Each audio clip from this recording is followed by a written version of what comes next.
kulia.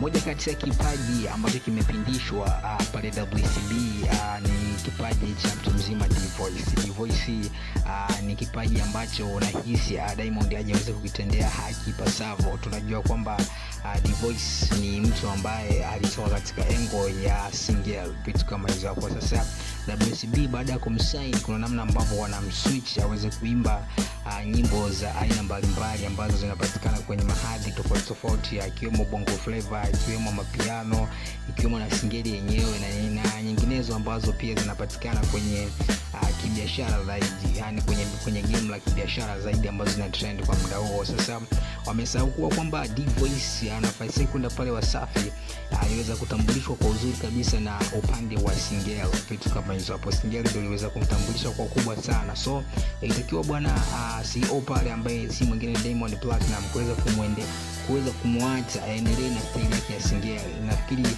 D-Voice angeweza kufanya makubwa sana kwa sababu alienda sema ambayo ni sahihi. Unajua WCB ni watu ambao wanafanya biashara ya muziki, wanainvest kwa ukubwa sana kwenye swala zima la muziki. So angeweza kuinvest katika kipengele kile cha singeli. Nafikiri tungeweza kupata mwakilishi mzuri sana kimataifa ambaye anatuwakilisha kwa ukubwa zaidi. So tunafahamu D-Voice kwenye upande wa singeli ni msanii mnoma sana. Aliweza kupewa collab na mtu mzima Meja. Yes, unaona kwenye ile madanga ya mke wangu jinsi alivyoweza kuua. Meja mwenyewe alikubali akakaa sawa, akaachia ngoma nyingine ya kwani kuachana shingapi, akafanya vizuri sana, ngoma ikawa hiti sana. Sasa baada ya kusajiliwa WCB, kuna ambavyo Diamond anamswitch, yani kuna ambavyo label anamswitch na soko ambavyo linavyohitajika. Sasa upande wa D-Voice ni kitu ambacho anaona hakijamwendea sawa, lakini tukiona akikamata kwenye single anafanya vizuri zaidi, vitu kama hizo hapo. So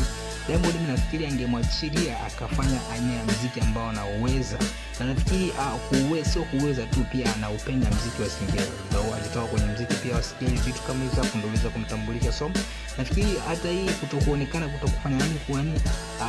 kutokufanya vizuri kwenye label ya WCB ndio ukitaja sasa hivi msanii ambaye yuko WCB hafanyi vizuri, yani hana ule mvuto mkubwa ndani ya label, basi utaambiwa na D-Voice. Na hiyo ni kwa sababu ametolewa kwenye njia yake. Unajua siku zote tunafahamu kwamba gari inapita kwenye barabara ya rami na train inapita kwenye barabara ya reli, vitu kama hizo hapo. So D-Voice kwa sasa hivi haendi vile ambavyo inaenda kwa sababu yuko pembeni na barabara yake, so vitu kama hizo hapo. So nafikiri Diamond angeweza kumwachia akaendeleza na ule muziki wake wa singeli, angeweza kufika mbali sana na angeweza kumtangaza kwa kubwa sana. So vitu kama hizo hapo bwana.